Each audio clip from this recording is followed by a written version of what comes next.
पण आता माझ्याकडे असे दोन मला तुमच्याकडून ओपिनियन पाहिजेत की जो स्पर्धा परीक्षेत यशस्वी झालाय, जो अधिकारी झालाय, त्याला तुम्ही काय सल्ला द्याल, किंवा जो अपयशी झालाय, आता यशस्वी झालाय, अधिकारी झालाय, तो तो तर खुश असणार, पण त्याने काम कसं केलं पाहिजे किंवा त्याने वावरताना कसं वावरलं पाहिजे ह्याच्याबद्दल एखादा सल्ला, आणि जो अपयश आलंय त्याला, तो खूप टेन्शन मध्ये, तर त्याला काय सल्ला द्याल?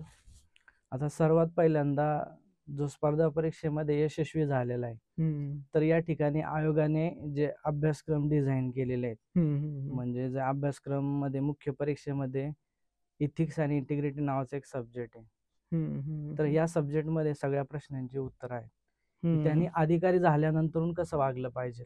बरोबर. ते होण्याच्या आधी त्या अभ्यासक्रमामध्ये बऱ्याचशा गोष्टी आहेत, ते जर तो व्यवस्थित वाचत असेल तर त्याला कळणार आहे की आपण अधिकारी झाल्यानंतर आपण समाजाचं प्रतिनिधित्व करणार आहे, समाजाच्या ज्या समस्या आहेत त्या समस्या सोडवण्याचा प्रयत्न करणार आहे. त्यामुळे अधिकारी झाल्यानंतर त्याचं वागणं हे अधिक जबाबदार असलं पाहिजे. तो जे काही स्टेटमेंट देतोय समाजाच्या समोर ते अजिबात कॉन्ट्राडिक्ट नको. बरोबर. ते फार मॅच्युअर्ड स्टेटमेंट असले पाहिजे. त्यासाठी त्यांनी सगळ्या गोष्टींचा अभ्यास करणंही गरजेचं आहे, किंवा अभ्यास करूनच तुम्ही तिथपर्यंत पोहोचलेले असतात. बरोबर. बरोबर. त्याच्यानंतर समाजाच्या प्रश्नांना फर्स्ट प्रायोरिटी त्यांनी देणे गरजेचं आहे. बरोबर. सगळ्यात महत्वाचं म्हणजे त्यांनी आपल्या आयुष्यामध्ये वेळेचं पालन केलं पाहिजे. बरोबर.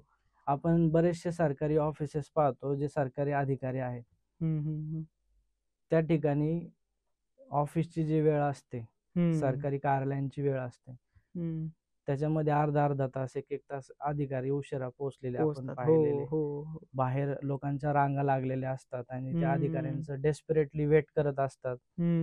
आणि अधिकारी, आता कधी कधी काय होतं की अधिकारीला कधी कुठं एखाद्या फील्डवर जायचं असतं किंवा तिथल्या गोष्टींचं माहिती घेऊन त्याला ऑफिसला यायचं असतं, तर असे भाग वेगळे.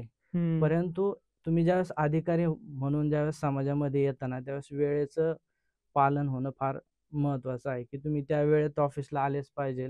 ऑफिस सुटण्याची वेळ आहे त्या वेळेत बाहेर पडलेच पाहिजे, किंवा तिथं जर ऑफिस सुटताना समोर लोक आहेत, त्यांच्या समस्या आहेत, तर त्या समस्या सोडवल्याशिवाय तुम्हाला जाता येणार नाही. बरोबर.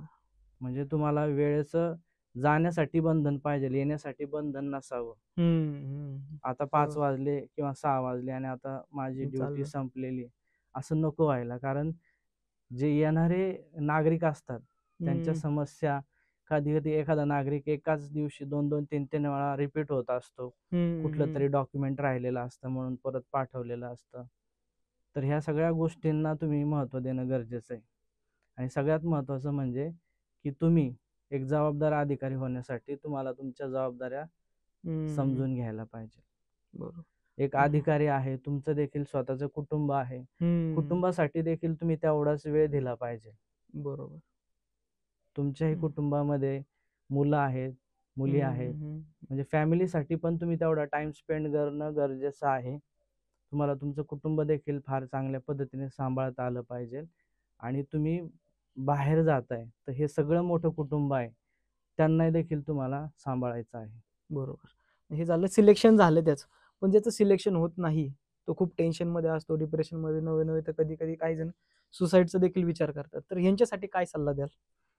आता समाजामध्ये हे एक प्रमाण फार वाढताना दिसतंय की तुम्ही एखादी गोष्ट ठरवता, त्या गोष्टीमध्ये अपयश आलं, आत्महत्या कुठल्या गोष्टीवर सोल्युशन नाहीये, कुठल्याच गोष्टीचं समाधान किंवा पर्याय नाही येतो. तर तुम्ही फार कमकुवत आहात. जे लोक आत्महत्या करतात ना, ती मनाने फार कमकुवत आहे असंच मी म्हणतो. कारण तुम्ही ही सगळ्या प्रोसेस अंडरस्टँड करा. बरोबर. ज्या आई वडिलांनी तुम्हाला जन्म दिलेला आहे, ज्यांनी आपल्या डोळ्यामध्ये काहीतरी स्वप्न पाहिलेले आहे तुमच्याविषयी, तुम्ही एकदा आत्महत्या करता त्या टायमाला तुमच्या डोळ्याच्या समोर तुमचे आई वडील येत नाही का?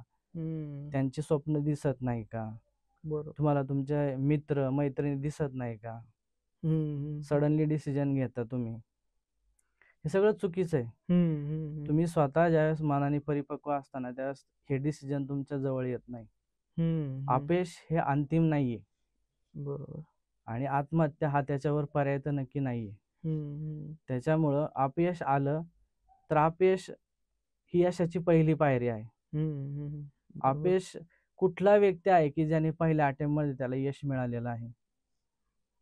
सगळी उदाहरणं तुम्ही पहा, इतिहास पहा, हम्म. त्या इतिहासातली सगळी उदाहरणं जर पाहिली तर प्रत्येक ज्या व्यक्तीचं आज नाव झालेलं आहे हम्म. त्याला सुरुवातीला अपयशच आलेलं आहे. बरोबर. खूप उदाहरणं घ्या तुम्ही.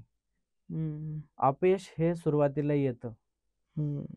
अपयश आल्याशिवाय तुम्हाला यशाचं महत्व देखील समजत नाही. नाही. बरोबर. आणि जो व्यक्ती प्रयत्न करतोय आणि त्याला यश येतं त्याला यशाचा अहंकार पण चढता कामा नये. बरोबर. हम्म. की आपण विजय झालेलो आहे किंवा यश आपल्याला मिळालेलं आहे. बऱ्याच जणांना त्याचा अहंकार देखील असतो. तर हा अहंकार अजिबात बाळगता कामा नये. आणि जे अपयश आलेले आहे त्यांनी अधिक आपण ज्या काही चुका केलेल्या आहेत त्या चुका दुरुस्त करायला शिकलं पाहिजे. है ना. बरोबर. आपले आई वडील जर आपल्या डोळ्याच्या समोर असतील, ज्याच्या डोळ्याच्या समोर आई वडील आहेत, ज्याच्या डोळ्याच्या समोर छत्रपती शिवाजी महाराज आहेत, ज्याच्या डोळ्याच्या समोर छत्रपती संभाजी महाराज आहेत, ज्याच्या डोळ्याच्या समोर आपल्या महान घटनेचे शिल्पकार डॉक्टर बाबासाहेब आंबेडकर आहे, त्यांचं आयुष्य पहा. या सगळ्या महापुरुषांच्या आयुष्यामध्ये त्यांना स्ट्रगल आहे. त्यांनी जर आज त्याच मार्ग पत्करले असते तर ते ह्या उंचीवर कधीच पोहोचले नसते. बरोबर. त्याच्यामुळे हे सगळ्या गोष्टी तुम्ही आपल्या डोळ्यासमोर आणा. नक्कीच आत्महत्येचे जे विचार आहे ते तुमच्या मनात कधीही येणार नाही. बरोबर. म्हणजे जरी अपयश आलं तर खचून न जाता पर्यायी मार्ग अवलंबणे, कष्ट करत राहणे, नक्कीच कधी ना कधीतरी यश येणार. फक्त तुमचे कष्ट जे आहेत प्रामाणिकपणे पाहिजेत.